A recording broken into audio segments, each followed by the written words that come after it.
तो चलो हम लोग कल के लेक्चर को कंटिन्यू करते हैं। तो कल लोग जस्ट बेसिक देखे थे केमिकल बॉन्डिंग का, ठीक है, कि एटम्स कंबाइन क्यों करता है स्टेबिलिटी अचीव करने के लिए, और उसी के लिए फर्स्ट अप्रोच आया था कॉसेल ल्यूइस अप्रोच, और बताए थे वो लोग गेस कैसे किया था। तो पहले ये देखा था कि कौन सा आइटम है जो रिएक्ट नहीं कर रहा और कौन रिएक्ट कर रहा। तो वो नोबल गैस के हेल्प से वो लोग थ्योरी जनरेट किया कि हाँ बाकी एलिमेंट्स भी कोशिश कर रहा होगा। वो लोग ऐसा गेस किया कि हम भी नोबल गैस जैसा बन जाए और उन लोग जैसा हम भी आराम से स्टेबल हो जाए। ये तुम लोग कर लिए थे कल डिस्कस हम लोग। फिर इसका एक्सेप्शन भी किए थे, ऑक्टेट रूल का एक्सेप्शन भी किए थे हम लोग। और आज जो करने वाले हैं देखो वो ये चीज कल बताया भी है तुम लोगों को, how to draw Lewis structure. Lewis structure हम लोग कैसे ड्रॉ करें।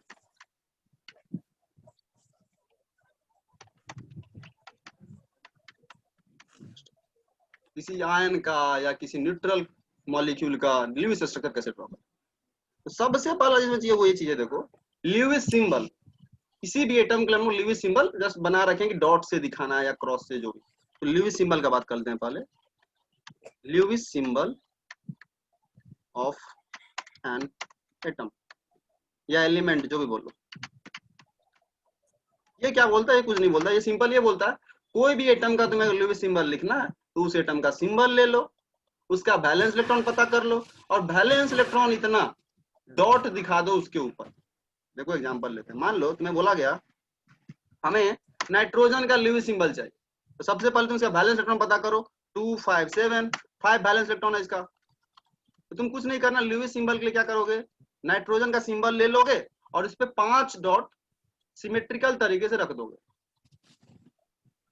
5 डॉट रखना है, तो मान लो हम 1 2 3 4 और एक यहाँ रख दिया। तुम कैसे भी रखो, ऐसा नहीं सिमेट्रिकल 2 2 4 1 5 कैसे भी रखो चलता है, उसका कोई फर्क पड़ता नहीं है। बट इन जनरल हम कोशिश करते हैं कि डिस्ट्रीब्यूट का यूनिफॉर्मली करें। तो ये तुम्हारा हो गया नाइट्रोजन का ल्यूइस सिंबल। क्रॉस से भी तुम दिखा सकते हो इलेक्ट्रॉन को, बट हम लोग मोस्टली डॉट ही यूज करेंगे। डॉट या क्रॉस से क्या करो, इतना बैलेंस इलेक्ट्रॉन है वो दिखा दो इसमें।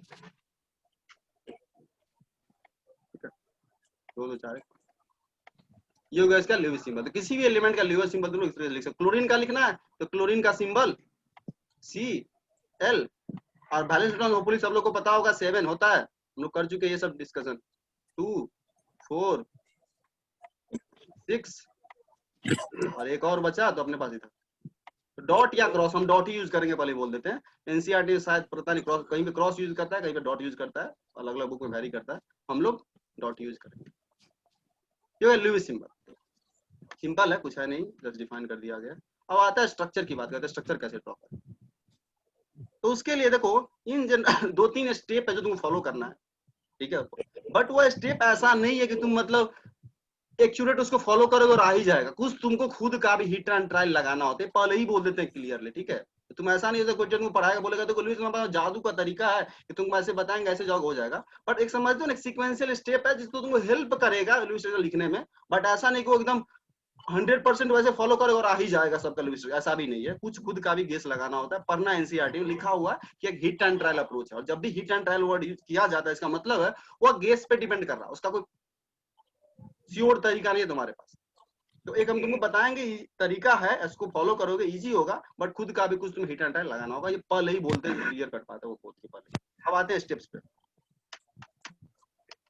Steps to draw Lewis structure. Lewis structure draw करने के लिए step,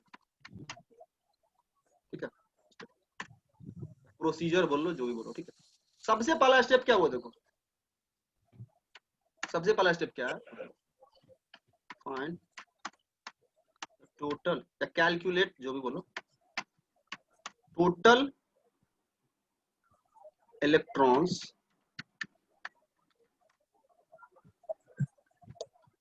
which are to be shown in the Lewis structure।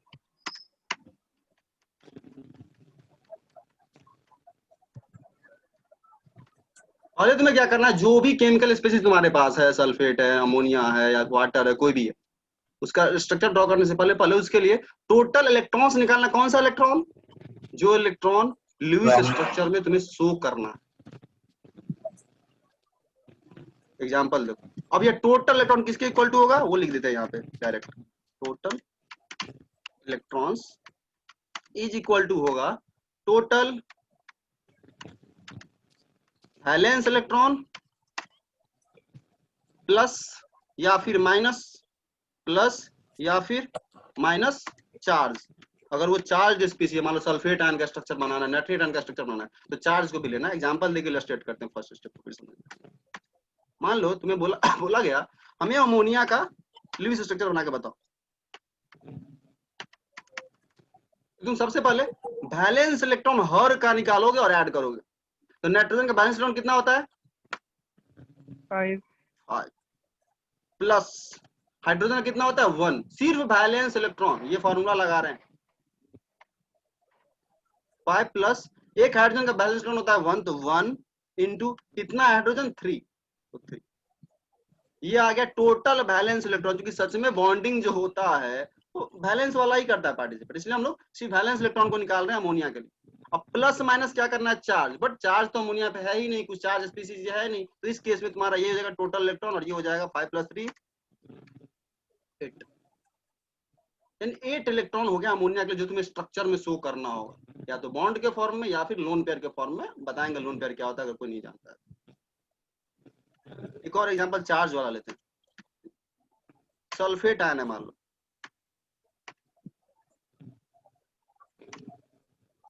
Sulphate ion है मान लो, इसके लिए निकालना है मान लो। तो निकलेंगे टोटल इलेक्ट्रॉन पर, लेकिन वैलेंस इलेक्ट्रॉन सल्फर है, सल्फर का एक एटम है, सल्फर का कितना होता है? 6 प्लस ऑक्सीजन का कितना होता है? 6 और कितना ऑक्सीजन है? 4, तो 6 इंटू 4, ये हो गया टोटल वैलेंस इलेक्ट्रॉन। बट -2 मतलब हो गया ये एक्स्ट्रा 2 इलेक्ट्रॉन और लिया होगा, तो नेगेटिव चार्ज है तो प्लस करना है चार्ज में, उतना इलेक्ट्रॉन तो और एक्स्ट्रा इसमें लेना है, तो प्लस 2 इलेक्ट्रॉन और ये लिया होगा ड्यू टू नेगेटिव चार्ज। ये तुम्हारा आ गया 32 इलेक्ट्रॉन। तो फुल तुम लोग समझ गए होगे कि कैसे निकाल रहे हैं हम लोग ये चीज। कोई अगर पॉजिटिवली चार्ज लेना, मान लो हम लेते हैं अमोनियम आयन,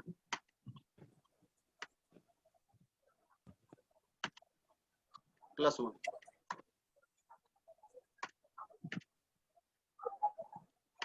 अमोनियम आयन निकालना, इसके लिए निकालना है। तो नाइट्रोजन का कितना होता है? बेस्ड ऑन 5 प्लस हाइड्रोजन का होता है 1 इंटू 4, ये टोटल वैलेंस इलेक्ट्रॉन हो गया। चार्ज प्लस है, मतलब +1 मतलब एक इलेक्ट्रॉन ये लूज किया होगा, तो -1 इज इक्वल टू 8 इलेक्ट्रॉन्स। तो फर्स्ट स्टेप इसका बहुत क्लियर है और इसमें तुम्हें कंफ्यूजन नहीं होगा। हीट एंड कहाँ पे लगाना हम बताएंगे सबसे लास्ट स्टेप में, जहाँ पे तुम्हें खुद का भी जजमेंट लगाना होता है। 8 इलेक्ट्रॉन, ये फर्स्ट स्टेप बहुत ईजी है। लिख लो, क्विकली लिखते चलो, तुम लोग पैरेलल लिख सकते हो, कोई दिक्कत नहीं, लिखना है लिख सकते हो। लिखो क्विकली लिखो, ये फर्स्ट स्टेप, ठीक है। चलो अब ये फर्स्ट स्टेप हो गया। उसके बाद क्या हुआ देखो, लिख लिए क्या? तो देखो सेकंड स्टेप लिखते हैं यहाँ पे, ठीक है। तब तक लिखना सेकंड स्टेप। सेकंड स्टेप है तुमको 85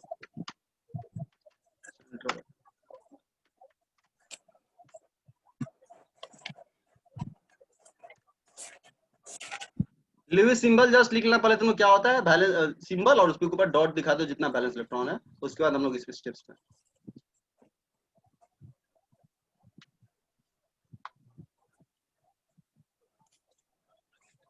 चलो। तो देखो ये क्या है, देखो यार, ये एक टर्म बहुत क्रूशियल होने वाला है, बार बार आएगा तुम्हारे केमिकल बॉन्डिंग में भी आएगा, आगे भी आते रहेगा, ठीक है। सेंट्रल एटम, देखो होता क्या सेंट्रल एटम का मतलब वो समझो।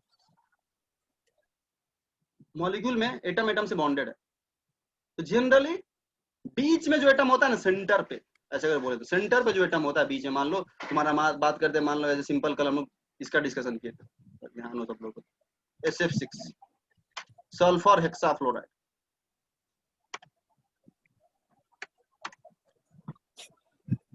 तो क्या होगा, इसमें सल्फर था बीच में और ये 6 फ्लोरीन से क्या हुआ था? जुड़े हुआ था। तो बोलेंगे जो बीच में सल्फर है ना, वह तुम्हारा सेंट्रल एटम का काम कर रहा है।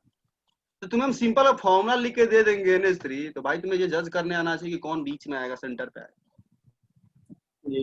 तभी तुम्हें स्ट्रक्चर ड्रॉ कर पाओगे। तो उसके लिए तरीका है, वो भी बता रहे हैं हम, इजी तरीका है, पता कर लोगे कौन सेंटर पे आएगा, ठीक है। बट अभी बोले सेंटर का मतलब क्या। अब सेंट्रल एटम कौन होगा, जैसे बोल दिए, तुम बोल दिए एग्जांपल दिए कि सल्फेट आने, बताओ सेंटर पे कौन होगा, सल्फर होगा या ऑक्सीजन होगा, कैसे पता करें। तो जनरली, हाँ बिल्कुल सही, बिल्कुल सही बोल रहे हो, जनरली जो लेस इलेक्ट्रोनेगेटिव एलिमेंट होता है उस मॉलिक्यूल में, वह तुम्हारा सेंट्रल एटम का काम करता है। लिख लो इस चीज को। इन जनरल, केमिस्ट्री है तो इन जनरल वर्ड लगाना सही होता है सेफ जोन में होने के लिए, तो फुल आप लोग भी समझ रहे हो इस चीज को, ठीक है। इन जनरल जो तुम्हारा सेंट्रल एटम है, सेंट्रल एटम है Ca, वह तुम्हारा जो तुम्हारा उसमें लेस इलेक्ट्रोनेगेटिव एलिमेंट है, लेस इलेक्ट्रोनेगेटिव को हम En से लिखेंगे, ध्यान रखना, इलेक्ट्रोनेगेटिव एटम होता है। लेस इलेक्ट्रोनेगेटिव एटम को लेना है, एक्सेप्ट हाइड्रोजन, हाइड्रोजन का इलेक्ट्रोनेगेटिविटी कम है लेकिन सेंटर को कभी आ ही नहीं सकता, रीजन बताएंगे अभी, लिखो जस्ट। एक्सेप्ट हाइड्रोजन, हाइड्रोजन का भले इलेक्ट्रोनेगेटिविटी कम होगा उस मॉलिक्यूल में, बट वो नहीं आ पाएगा सेंटर पे, बताएंगे रीजन समझ। अब कैसे पता करें कि भाई सेंट्रल एटम कौन कम इलेक्ट्रोनेगेटिव है उस मॉलिक्यूल में, तो एक ऑर्डर याद रख सकते हो इसके लिए, वो ऑर्डर है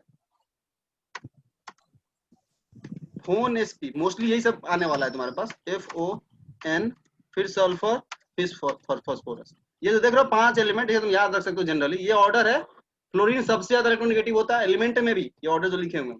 उसके बाद ऑक्सीजन आता है इलेक्ट्रोनेगेटिव में, उसके बाद नाइट्रोजन, उसके बाद सल्फर, उसके बाद फास्फोरस।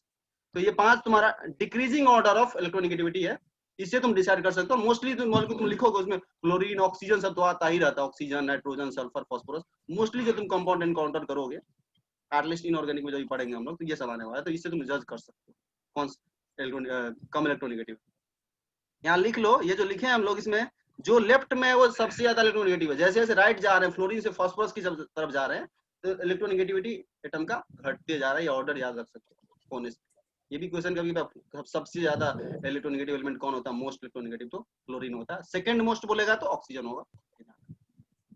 तो अगर बात करें इसका SF6 का, सल्फर है फ्लोरीन है, कौन कम इलेक्ट्रोनेगेटिव है, सल्फर। सल्फर। जैसे सल्फर बीच में आएगा, सेंटर पे रहेगा और बाहर से फ्लोरीन से जुड़ा रहेगा, तो तुमको एक रफ आइडिया लग गया स्केलेटन का, उस स्ट्रक्चर के स्केलेटन का रफली, कि यहाँ सेंटर पे होगा सल्फर और उससे बॉन्डेड होगा, जुड़ा होगा, किसी तरीके से जुड़ा होगा, अभी हम बात करेंगे उस पर, फ्लोरीन।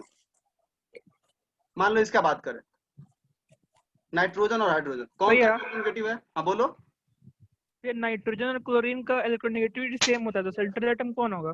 देखो वैसे देखो, जो तुम बोल रहे हो नाइट्रोजन क्लोरीन, बिल्कुल सही बोल रहे हो, लगभग इलेक्ट्रोनेगेटिविटी सेम ही होता है, ठीक है। तो वैसे केस में हाँ भैया। मॉलिक्यूल पे डिपेंड करेगा, वैसे हमसे बोलोगे तो हम बोलोगे नाइट्रोजन ही हो, बोलो क्यों, बोलो क्यों नाइट्रोजन होगा, क्लोरीन नहीं हो सकता, बोलो क्यों। क्लोरीन कितना बॉन्ड बना सकता है, मोस्टली सिंगल बॉन्ड, एक बॉन्ड। तो सिंगल भाई बॉन्ड। सेंटर पे आओगे तो एक से ज्यादा बॉन्ड बनाना मजबूरी है, इसलिए हाइड्रोजन बीच में कभी नहीं आ पाएगा, भले इलेक्ट्रोनेगेटिविटी कम होता है, हम एक्सप्लेन करने वाले थे उसको। सिंगल वैलेंसी वाला जो होगा एटम, वो बीच में कैसे आएगा, बीच में आने का मतलब क्या हुआ, तुम्हारे चारों तरफ कम से कम 2 आदमी जुड़ा हुआ, कम से कम 2 आदमी, तभी तुम बीच में कहलाओगे। मेरा बात तो समझ पा रहे हो तुम लोग। तो मोनोवैलेंट अगर होगा तो बीच में आने का तो कोई स्कोप ही नहीं है। थोड़ा और खुद को करेक्ट करने के लिए भी बोल दें कि क्लोरीन भी सेंट्रल एटम का काम करता है, कभी कभी क्लोरीन भी 5-5 बॉन्ड 6-6 बॉन्ड बनाता है, बात करेंगे अभी, उस पर नहीं जाएंगे। बट इन जनरल क्लोरीन एक ही बॉन्ड बनाएगा तो बीच में नहीं आ पाएगा। बट ये मेरे बोलने का मतलब ये नहीं हुआ कि क्लोरीन तुम्हारा कभी भी सेंट्रल एटम का काम नहीं करेगा। तो मैं स्टार्टिंग में बोल दिया, देखो इनऑर्गेनिक प्रैक्टिस का गेम है, तुम्हारे पास एक्सपीरियंस भी होना चाहिए, तुम सिंगल रूल से किसी बात को नहीं जस्टिफाई करते, हम ये बोल रहे हो हमेशा यही हो। तो कुछ कुछ तुम्हें इन्फॉर्मेशन रूल्स भी पता है, कुछ कुछ तुम्हें इन्फॉर्मेशन नहीं पता होना चाहिए, कुछ कुछ तुम्हें एक्सपीरियंस भी होगा, कंपाउंड सब देखोगे तो कुछ कुछ दिमाग में जाएगा, उससे भी तुमको क्वेश्चन बनता है। ये मत सोचो कि रूल से ही सारा कुछ होता है, पढ़ लिए यही चीज करें, कुछ कॉमन सेंस भी तुम्हें लगाना पड़ेगा इनऑर्गेनिक केमिस्ट्री में टेस्ट। चलो ठीक है, ये हो गया, ये हो गया। तो पहचाना तुमको फुल। यहाँ पे अगर देखें तो नाइट्रोजन हाइड्रोजन कौन कम इलेक्ट्रोनेगेटिव है, हाइड्रोजन। बट हाइड्रोजन बीच में कभी नहीं आ सकता, यहाँ लिख दिए सेंटर पे हाइड्रोजन कभी नहीं आएगा, रीजन है देख लो जस्ट, हालांकि बहुत लोग लिंक कर लिए होगे, बट जस्ट जो लोग नहीं कर पाए लिंक उनके लिए बोले। NH3 में अगर तुम हाइड्रोजन को रख दिए यहाँ, तो भाई ये बीच में होगा, कम से कम 2 आदमी से जुड़ना होगा इसको, और 2 आदमी से ये जुड़ नहीं सकता, इसका बैलेंस ही होता है 1, इसलिए हाइड्रोजन नहीं आ पाएगा। वो होपफुली समझ गए होगे, इस पे ज्यादा हम लोग ये करेंगे। चलो ठीक है, तो सेकेंड रूल भी हम लोग होपफुली डिस्कस कर लिए कि सेंटर पे कौन है, तुम डिसाइड कर सकते हो। मान लो कोई कंपाउंड हम ले ले एक सेकंड को,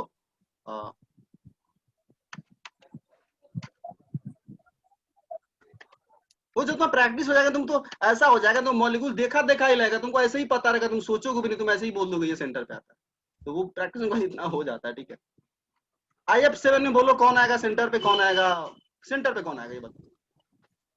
आयोडीन। आयोडीन है, कॉमन सेंस से भी लग रहा है। वैसे अगर इलेक्ट्रोनेगेटिविटी आपको पता है तो पता होगा, ऊपर से नीचे जाने पर इलेक्ट्रोनेगेटिविटी घटता है। फ्लोरीन सबसे ज्यादा इलेक्ट्रोनेगेटिव है, तो आयोडीन उससे कम ही होगा था आयोडीन लैंग्वेज में। और इन जनरल जो ज्यादा नंबर में है, समझ लो रिपीटेड है, F7 F6, तो भाई वो सब ज्यादा है तो ब्रांच का काम करेगा, साइड से रहेगा। जो सिंगल है वही बीच में आने का स्कोप ज्यादा है इन जनरल, तो प्रैक्टिस से तो पता चलेगा। तो सेकंड हो गया, हम लोग सेंट्रल टर्म को आइडेंटिफाई करते हैं।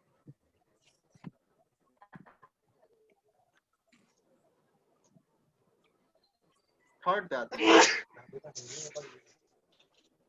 जैसे मान लो हम तुझे बोले, एक और एग्जांपल इसी में ले ले, कार्बोनेट आयन है मान लो, कौन आएगा सेंटर पे,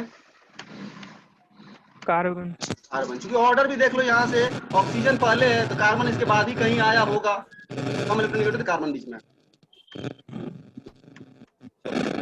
स्टेप थर्ड लिखो, स्टेप थ्री क्या है वो देखो, तुम्हें जो भी मॉलिक्यूल या स्पीसीज दिया गया, आयन दिया गया, उसका स्केलेटन स्ट्रक्चर ड्रॉ करना।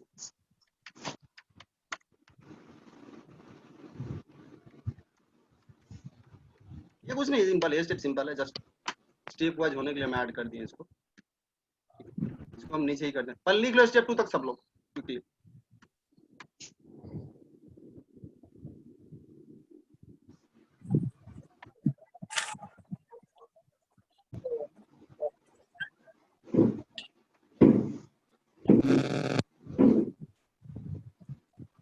सबसे क्रूशियल है लास्ट स्टेप, जहां पे हम बोलेंगे कॉमन सेंस का बात करेंगे।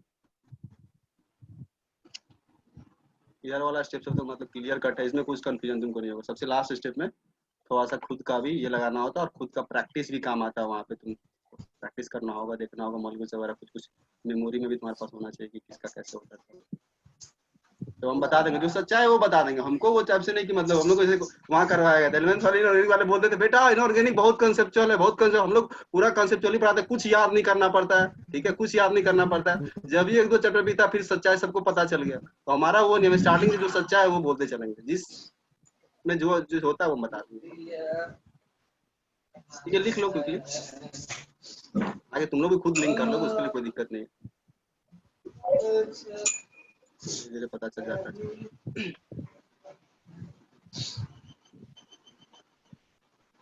लिख लिए क्या? ये चलो सही है। अब चलो, स्केलेटन का मतलब क्या हुआ?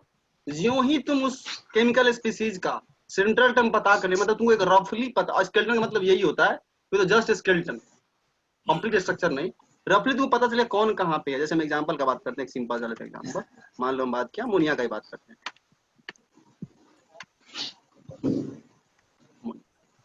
स्केलेटन का मतलब क्या हो समझो, तुम्हें पता चल गया कि नाइट्रोजन हाइड्रोजन, हाइड्रोजन बीच में तो आता ही नहीं है कभी, ऐसे ही पता है तुम लोगों को, नाइट्रोजन बीच में आएगा, तो जस्ट तुम एक स्केलेटन ड्रॉ कर सकते हो ऐसा कुछ। हाँ, ये नाइट्रोजन रहेगा मेरा बीच में, हाइड्रोजन रहेगा इसके चारों तरफ, और चारों तरफ कैसे रहेगा, कितने एंगल पे रहेगा, उसमें हम लोग अभी इंटरेस्टेड नहीं है। कहीं भी दिखा दो इसके चारों तरफ, कहीं भी एच, बस जस्ट थोड़ा अच्छा लगने के लिए, मतलब ट्रायंगल जैसा बना रहे हैं हम, बट ये मत सोचना कि सच में ये ट्रायंगल जैसा इसका शेप होगा, शेप वगैरह पे हम लोग नहीं जा रहे हैं। बना ये हो गया इसका स्केलेटन खत्म, ये इसका हो गया स्केलेटन। थर्ड स्टेप, अब इस स्केलेटन में हम लोग क्या करेंगे, बॉन्ड वगैरह लगाएंगे, कहाँ पे सिंगल है, कहाँ पे डबल है, कहाँ पे क्या है, कहाँ पे चार्ज है, ये सब करेंगे, तो हो गया फोर्थ स्टेप, और वही तुम्हारा हो जाएगा लुईस स्ट्रक्चर कंप्लीट, सबसे लास्ट स्टेप। पहले ये लिख लो और स्टेप 4 पे आते हैं। स्टेप 4 क्या है, जस्ट बोल देते हैं एक बार। तुम स्टेप 1 में टोटल इलेक्ट्रॉन्स निकाले हो, उन्हीं टोटल इलेक्ट्रॉन्स को इस स्केलेटन में बॉन्ड वगैरह से दिखाना है, टोटल इलेक्ट्रॉन उतना ही होना चाहिए, यानी उस इलेक्ट्रॉन्स को यूज करना है और इसमें बॉन्ड वगैरह लगाना है तुम्हें उस इलेक्ट्रॉन को प्रॉपरली, सच दैट सारे एटम का ऑक्टेट पूरा हो जाए। कंडीशन है तुम्हारे पास ये, अब तुम बॉन्डिंग खुद के जजमेंट से लगाओ। तो ये hit and try, total electrons तुम्हें दे दिया गया है, तुम बॉन्ड बना सकते हो, सिंगल भी, डबल भी, ट्रिपल भी, ऐसे डिस्ट्रीब्यूट करो इस स्केलेटन में कि सारे एटम का ऑक्टेट पूरा हो जाए, और एक्सेप्ट जानते हो हाइड्रोजन ऑक्टेट पूरा नहीं करता, डुप्लेट, वो हम कल डिस्कस कर लिए थे, बाकी सारे एटम का ऑक्टेट पूरा हो जाए। मोस्टली ऐसा नहीं बोले लिविस में ऑक्टेट पूरा हो जाए, कुछ कुछ जगह ऑक्टेट वायलेट भी होता है, वो अलग बात है, बट इन जनरल हम ड्रॉ करते हैं तो कोशिश करते हैं कि ऑक्टेट सबका पूरा हो जाए। तो फोर्थ स्टेप यही है कि टोटल इलेक्ट्रॉन जो फर्स्ट स्टेप में निकाले थे उतने इलेक्ट्रॉन्स को इस स्केलेटन में डिस्ट्रीब्यूट करो सच दैट सारा आइटम अपना ऑक्टेट पूरा कर ले। तो हम कुछ हेल्प बताएंगे, ऐसे ऐसे सोचोगे तो हो जाता है, बट कुछ जगह फंसोगे, तुमको वहाँ प्रैक्टिस भी काम है। ऐसा नहीं कि तुम क्लियर कट बोलेंगे ऐसे करना और सबका ऑक्टेट पूरा हो जाए, तुमको खुद का भी ये लगाना होगा judgement.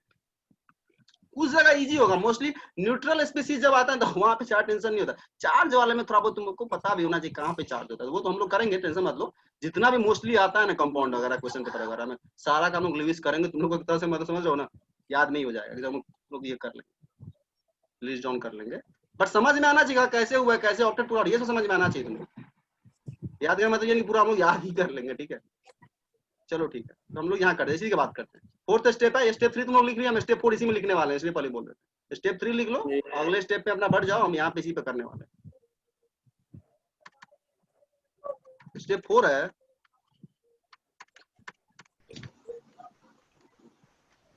Distribute total electrons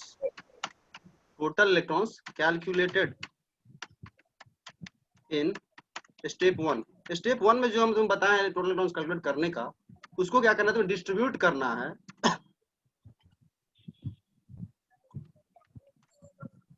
bond pair में भी डिस्ट्रीब्यूट कर सकते हो, और कुछ इलेक्ट्रॉन होता है जो बॉन्ड में पार्टिसिपेट नहीं करते, जिसको लोन पेयर बोलते हैं, होपफुली वो जानते हो कि यहाँ बताएंगे, इसमें नहीं जानते हो, into bond pair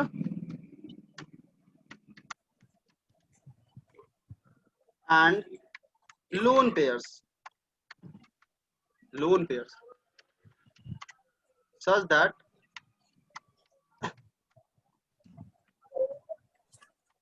each atom completes its octet।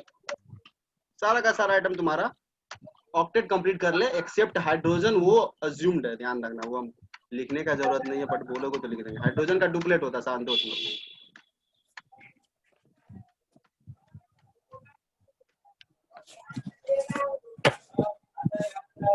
ये स्टेप हो गया। अब यहाँ हम NH3 पे इसको इलस्ट्रेट करने वाले हैं। देखो सबसे पहले NH3 के लिए टोटल इलेक्ट्रॉन ऊपर निकाले थे, यहाँ वापस से निकालते। नाइट्रोजन का होता है 5 प्लस 1 होता है बैलेंस इलेक्ट्रॉन का 3, और चार्ज है नहीं इसमें तो आसान है, और आसान है 8 इलेक्ट्रॉन। तुम्हें 8 इलेक्ट्रॉन दिया गया है इस NH3 का स्ट्रक्चर बनाने के लिए, बॉन्ड पेयर में भी यूज कर सकते हो और लोन पेयर में भी यूज कर सकते हो। ये तो बहुत ईजी है, सब लोगों को पता है ऐसे भी कि हाइड्रोजन कितना बॉन्ड बनाएगा, 1 बॉन्ड, 1 बॉन्ड बनाएगा, तो यहाँ 1 बॉन्ड लगा दो, यहाँ पे 1 बॉन्ड लगा दो। दूसरी बात सोच के देखो, नाइट्रोजन है, अगल बगल में जो भी होगा एटम एटलीस्ट तो सिंगल बॉन्ड हर जगह होगा, तो इसलिए पहले तो सिंगल बॉन्ड सब जगह आंख बंद करके तुम दे सकते हो, उसके बाद देखो डबल कहाँ पे ले कहाँ पे नहीं। तो ये भी कुछ बुक में तुम्हें लिखा हुआ मिलेगा, स्केलेटन बनाओ सब जगह पहले सिंगल सिंगल ले, तो उसके बाद सोचो डबल कहाँ पे। ये कॉमन सेंस का बात है, और इसका कोई पहले अगेन बोल दें, कोई क्लियर कट अप्रोच में कोई नहीं बता सकता, ठीक है। इस सारे कंपाउंड का लिस्ट तुम ऐसे बनवा जाएगा, ऐसा नहीं होता है। जो टीचर लोग होता है उन लोग भी बहुत सारे का याद उन लोग हो गया रहता, पूछो को उनको मेमोरी से वो बताते हैं, ठीक है। भले वो लिख करके कुछ कुछ जस्टिफाई कर दें, वो अलग बात है, ठीक है, वो अलग बात है, बट सच्चाई होता है। हम लोग को वहाँ पे जो सर थे वो बोले थे, और बाद में 100 कंपाउंड का दे के बोल दिए थे कि तुमको रफली ध्यान होना चाहिए कहाँ पे चार्ज वगैरह, एग्जाम वगैरह में सोचने मत लगना कि मतलब इसका ऐसे हम निकालेंगे वैसे निकालेंगे, तुम्हें रफली ध्यान ही हो जाना चाहिए। जितना भी कंपाउंड आता था जनरली पेपर वगैरह में, सारा वो लोग एक जगह कलेक्ट कर लिया हुआ था, हम लोग को रेडीमेड दे दिया हुआ था, लो थोड़ा बहुत ध्यान में रखो, देखते रहो, ध्यान में होते रहे। देखो करते कैसे हैं, ये कर लिए हम लोग। अब तुम्हें देखना है हाइड्रोजन का बैलेंस इलेक्ट्रॉन कितना होता है 1, उसका 1 का 1 इलेक्ट्रॉन कहाँ चला गया, बॉन्ड खत्म हो। इसका भी 1 इलेक्ट्रॉन था, कहाँ चला गया, बॉन्ड में, इसका भी बॉन्ड, इसका वैलेंस इलेक्ट्रॉन कंज्यूम हो गया। नाइट्रोजन का कितना होता है वैलेंस इलेक्ट्रॉन? 5। 5 में से देखो ये बेचारा एक इलेक्ट्रॉन इधर भेज दिया, एक इलेक्ट्रॉन इधर भेज दिया, एक इलेक्ट्रॉन इधर भेज दिया, 3 इलेक्ट्रॉन भेज दिया, कितना बचा इसके पास? 2। 2 वह 2 तुम दिखाओगे यहाँ पे एज इट इज दिखाओगे, दूसरे कलर में हम दिखाते हैं, यहाँ पे दिखाओगे एक इलेक्ट्रॉन, ये एक इलेक्ट्रॉन। अब देखो गौर से, अब नाइट्रोजन से पूछे तुम्हारे शेयर में या तुम्हारे हक में कितना इलेक्ट्रॉन है, तो बोलेगा भाई ये इधर का मेरा 2 का 2 इलेक्ट्रॉन हक में, इधर का भी 2 का 2 मेरे हक में, इधर का भी 2 मेरे कंप्लीटली नहीं शेयर में, तो 6 इलेक्ट्रॉन इधर से हो गया और 2 इलेक्ट्रॉन मेरे ऊपर पड़ा हुआ है जो बॉन्ड में पार्टिसिपेट नहीं किया। कितना हो गया टोटल? 8। तो नाइट्रोजन अपना ऑक्टेट कंप्लीट कर लिया, नाइट्रोजन अपना ऑक्टेट कंप्लीट कर लिया 8 इलेक्ट्रॉन। और हाइड्रोजन सबसे पूछेंगे भाई तुम कितना इलेक्ट्रॉन तुम्हारे हक में, तो बोलेगा भाई मेरे पास तो सिंगल बॉन्ड है, 2 इलेक्ट्रॉन मेरे हक में, डुप्लेट कंप्लीट हो गया सारे हाइड्रोजन। तो तुम डिस्ट्रीब्यूट ऐसे कर दिए 8 इलेक्ट्रॉन को, देख लो 3 बॉन्ड के 3 दूना 6 इलेक्ट्रॉन हो गया, प्लस 2 जो बॉन्ड में पार्टिसिपेट नहीं किया नाइट्रोजन पे है। 8 इलेक्ट्रॉन को डिस्ट्रीब्यूट ऐसे कर दिए कि नाइट्रोजन का ऑक्टेट भी पूरा हो गया और हाइड्रोजन का डुप्लेट भी पूरा हो गया, लुईस स्ट्रक्चर कंप्लीट हो गया अमोनिया। ठीक है, आइडिया यही है, बट करके देखना, कोई नया आयन वगैरह लेना तुम फंसोगे अगर तुम्हें पता नहीं रहेगा उसका स्ट्रक्चर। करोगे कुछ करोगे और सचमुच उसका स्ट्रक्चर कुछ और होता होगा, जो सच्चा है वो हम बता रहे हैं, तो उसका तुम कैसे करोगे? जो आता है सारे का एक बार तुम कर लोगे पेपर पे, सही समझ लोगे, हाँ ऐसे ऐसे ऑक्टेट कंप्लीट हुआ है, तुम्हारा मेमोरी में बैठ जाए। कार्बोनेट में वहां डबल होता है, यहाँ सिंगल था, यहाँ चार्ज होता है, तुमको तो सोचना ही नहीं पड़ेगा एग्जाम देखा हुआ है। तो वही करना होता है, पहले बोल दो वही करना होता है, पहले बोल देते हैं, ठीक है। बट तुमको समझ में आ जाएगा, स्ट्रक्चर सामने रखा हुआ है तो हम ये एक्सप्लेन कर पाए क्या इस पे लोन, ये इलेक्ट्रॉन कहाँ से आया, इधर कैसे गया, ऑक्टेट कैसे पूरा, वो तुमको एक्सप्लेन करने आना, याद करना। तो ये नहीं तुम बोले पूरा याद कर लो, कुछ तुमको पता ही नहीं चल रहा क्या। चलो पहले 2-4 हम न्यूट्रल कंपाउंड ही लेंगे और स्टेट करने के लिए, क्विकली लिखो इसको।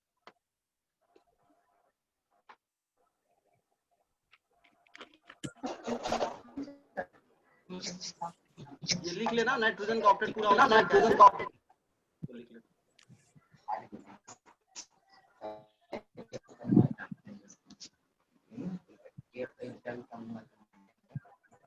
तो ये जो देख रहे हो ना सेंट्रल एटम पे या किसी भी एटम पे वैसा इलेक्ट्रॉन का पेयर जो बॉन्डिंग में नहीं गया उसे बोलते हैं लोन पेयर,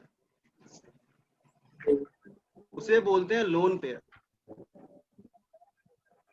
इस केस में नाइट्रोजन पे 2 इलेक्ट्रॉन ऐसा है जो बॉन्डिंग में नहीं गया है, तो 2 बॉन्ड मतलब एक जोड़ा, तो बोलेंगे एक लोन पेयर है नाइट्रोजन पे। ये जो तुम देख रहे हो किसी को पता नहीं है, तो ये जो देख रहे हो जो अलग से डॉट दिखाए हैं, बच गया मेरे पास ऑक्टेट पूरा करने के बावजूद, ये हो गया हमारा लोन पेयर LP। तो कभी कभी ऐसे भी क्वेश्चन आए हुआ है, नया कंपाउंड टाइप से देता है और सीधा पूछता है the total number of lone pairs in this compound is, even J advance में भी आएगा, कुछ कॉम्प्लेक्स का कंपाउंड दे देगा, स्ट्रक्चर बनाने आता है कि नहीं वो चेक करना चाहता है, सिंपली पूछेगा स्ट्रक्चर बनाओ, लोन पेयर काउंट करके लगा दो 3 4 5 जो भी पेयर आ रहा है, ऐसा भी क्वेश्चन आता है। सिर्फ वो चेक करना चाहता है कि तुम्हें स्ट्रक्चर सही से इस कंपाउंड का आता है या नहीं। भैया हाँ बोलो। ये सल्फर ट्राइऑक्साइड गैस में और सल्फाइड आयन में क्या डिफरेंस आएगा, मतलब उसके लिविस्टॉट स्ट्रक्चर में? सबसे पहला तो ये तुम देख लो, सल्फर ट्राइऑक्साइड तुम बोल रहे हो SO3 2 बोल रहे माइनस हो, कहाँ से आ जाता है? देखो कहीं से लिया होगा इलेक्ट्रॉन वो, मतलब सल्फर ट्राइऑक्साइड देखो अगर दोनों में मतलब सेम एटम यूज हो रहा है, एक में 2 माइनस चार्ज हो जा रहा है, एक में चार्ज नहीं आ रहा है। बॉन्डिंग चेंज हो जाएगा ना, बीच का बॉन्डिंग चेंज हो जाएगा ना, बीच का बॉन्डिंग चेंज हो जाएगा ना। कैसे डिसाइड होगा? डिसाइड होगा मतलब तो तुम बोले तो SO3 में जब लोगे तो 2 इलेक्ट्रॉन कम होगा, SO3 में 2 इलेक्ट्रॉन ज्यादा होगा, तो अब तुम्हें 2 इलेक्ट्रॉन ज्यादा होगा तो उसके अकॉर्डिंग डिस्ट्रीब्यूट करोगे SO3 स्केलेटन में, स्केलेटन दोनों का सेम होगा, बट चार्ज आने से -2 आने से सल्फाइड आयन में 2 इलेक्ट्रॉन ज्यादा होगा, तो तुमको 2 इलेक्ट्रॉन ज्यादा एडजस्ट करना है सच दैट सबका ऑक्टेट पूरा हो जाए, और पहले तो बस 2 कम इलेक्ट्रॉन में ही ऑक्टेट पूरा करना था।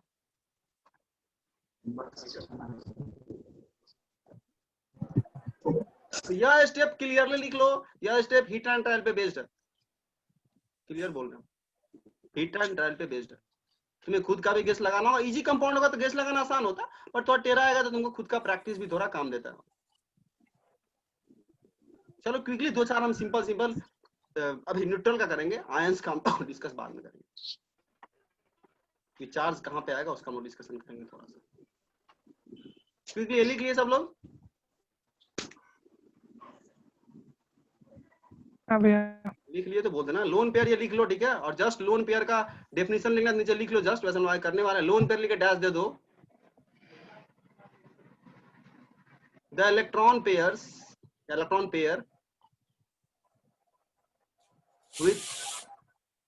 which does not take part in bonding, जो बॉन्डिंग में पार्टिसिपेट नहीं करता है उसे लोन पेयर बोलते हैं। लोन पेयर जो अकेला है, बॉन्डिंग में नहीं।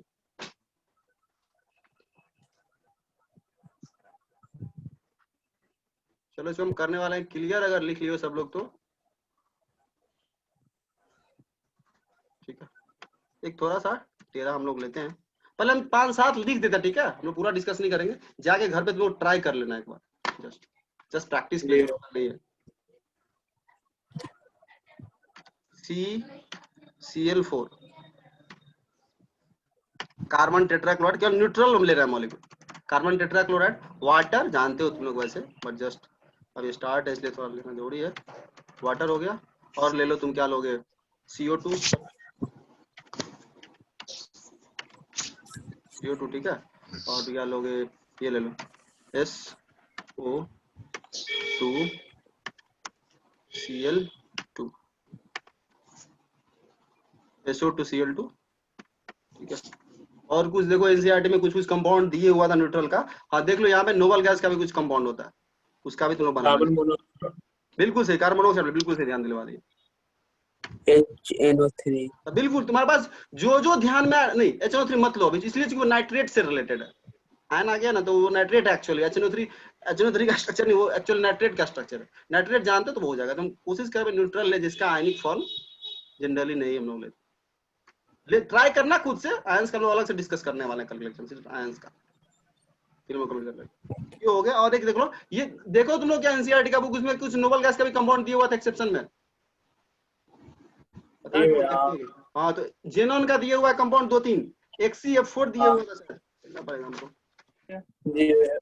XCF2 है, XCF4 है, XCOF2 है, सब तीनों लिख लो खुद से। न्यूट्रल अब जो भी दिखे तुम उसका ट्राई करना है एटलीस्ट लुईस स्ट्रक्चर बनाने का। XCF2,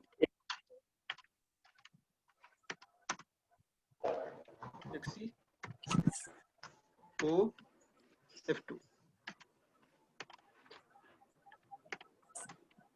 ठीक है। और कुछ इसमें लेना है तो ले लो। PCl5 भी ले सकते। हाँ बोलो बोलो बोलो। NF3 क्या नहीं सुन पाए हम? NF3 हाँ NH3 वैसे हम डिस्कस कर लिए, बट लिख लो, हम डिस्कस क्लास में कर ही लिए हैं, बट ठीक है लिख लो। NH3 नहीं, NF3 ओके NF3 बोल रहे हो क्या? ओके ओके, लॉजिक सेम रहेगा बट लोन पेयर बढ़ जाएगा फ्लोरीन के आने से, बाकी लॉजिकली सेम रहेगा। चलो और बोलो, और कुछ है तो बस तो हम और कुछ लिखे हुए SF6 भी ले सकते हैं भैया।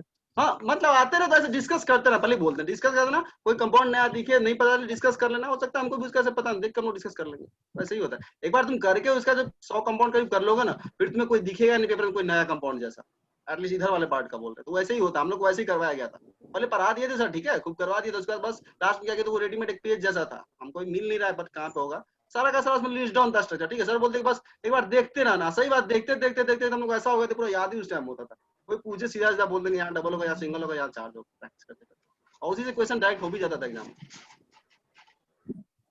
एटलीस्ट आयनिक वाले में तुमको थोड़ा सा ध्यान भी होना चाहिए कहाँ पे चार्ज वगैरह हो, वो हम डिस्कस कर लेंगे, जैसे वो डिस्कस कर लेंगे। इवन तुम्हें एनसीईआरटी पढ़ना ना, क्लियर लिखा हुआ हिट एंड टेल वगैरह लिखे हुआ है। चलो हो गया है अपना डिस्कशन, तो स्टेप्स क्लियर है, अब बस जस्ट हम लोग इसका प्रैक्टिस करेंगे लीव स्ट्रक्चर ड्रॉ करने का, ठीक है। एक बार बोलोगे इसमें प्रैक्टिस करने को तो जस्ट हम लोग डिस्कस कर लेंगे, 3 मिनट बचा हुआ है, एक डिस्कस कर लेते हैं। तो एक आयन वाला डिस्कस कर लीजिए। कौन सा आयन वाला? हाँ भैया ठीक है बोलोगे तो कर लेते हैं, बट हमारा प्लान या फिर रेडिकल कोई सिंपल लेते हैं, हमारा कार्बोनेट आयन लेते हैं, हाँ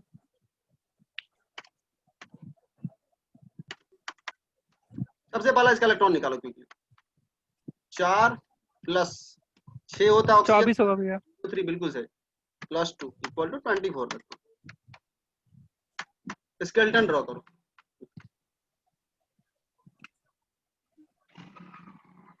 कार्बन सेंटर पे आएगा क्योंकि कम इलेक्ट्रोनेगेटिव है।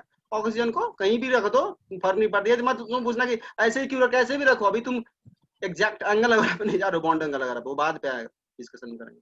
ये बना दिया हम लोग। हमें 24 इलेक्ट्रॉन डिस्ट्रीब्यूट करना है, पहले सिंगल सिंगल सब जगह दे दो। 3 हो गए। अब देखो देखो, अब यहाँ देखो, थोड़ा तुम खुद से भी सोचो। कार्बन है, कार्बन से हम पूछे 4 इलेक्ट्रॉन इसके पास था, वैलेंस इलेक्ट्रॉन कितना इसका बॉन्डिंग में चला गया? 3 चला गया। कितना बचा इसके पास? 1।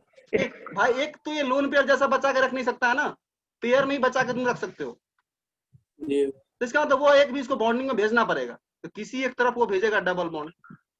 तो तुम खुद भी कुछ कुछ ही बना सकते हो, ऐसा कुछ नहीं है। 3 गया, एक बचा, तो भाई सीधी सी बात, एक तो अकेले वो रख नहीं सकता बचा करके, क्योंकि पेयर है नहीं। लोन पेयर फिर कहलाएगा कैसे? सिंगल इलेक्ट्रॉन, डबल होता है जोड़ी में कहलाता है। यहाँ ये एक लोन पेयर, तो कहीं डबल भेजा होगा, मतलब ये हो गया यहाँ कहीं एक, यहाँ पे या यहाँ पे या यहाँ पे किसी एक जगह डबल बॉन्ड हो गया। अब इसका 4 का 4 इलेक्ट्रॉन बॉन्डिंग में चला गया है। अब देखो इस ऑक्सीजन पे, इससे पूछेंगे तो क्या बोलेगा? मैं 2 इलेक्ट्रॉन चला गया, बचा कितना इसके पास? 4। बचा कितना? 4। और ये अपना ऑक्टेट भी पूरा कर चुका है, समझ पा रहे हो तो। 2 2 4, और यहाँ पे 4 इलेक्ट्रॉन शेयर से इसको मिलेगा, 8 इलेक्ट्रॉन पे इसका हक होगा। और माइनस चार्ज होगा वो यहाँ और यहाँ, एक माइनस यहाँ और एक माइनस यहाँ। और एक माइनस आने का मतलब क्या हुआ? इसके पास वैलेंस इलेक्ट्रॉन कितना था? 6, बट एक माइनस जो लिया इसका सच में इसके पास अब कितना हो गया होगा? 7। एक बेचारा तो बॉन्डिंग में भेज दिया, बचा कितना इसके पास? 6। समझो इसको, 6 इलेक्ट्रॉन था, एक भेज दिया। अगर सिर्फ 6 सोचोगे तो बचेगा कितना? 5 पेयर में हो नहीं सकता, 5 पेयर में हो नहीं सकता। इसका एक माइनस लेकर के 6 बनाया होगा और फिर लोन पेयर रहा होगा। ये स्टेबिलिटी हो गया। इसीलिए माइनस चार्ज लेके CO3 पे 2 माइनस लेने पे -3 क्यों नहीं होता है? CO3 पे स्टेबिलिटी नहीं आ पा रहा है, -3 पे नहीं हो पाएगा इसीलिए, और कुछ नहीं। तो यहाँ बस पुट कर दो, 6 इलेक्ट्रॉन बचेगा इसके पास। डिस्कस करेंगे, फॉर्मल चार्ज में डिस्कस करेंगे, अभी जस्ट बोले हो इसलिए हम डिस्कस कर दिए। 6 इलेक्ट्रॉन यहाँ पे, 6 इलेक्ट्रॉन यहाँ पे, ठीक है। 3 लोन पेयर यहाँ पे होगा।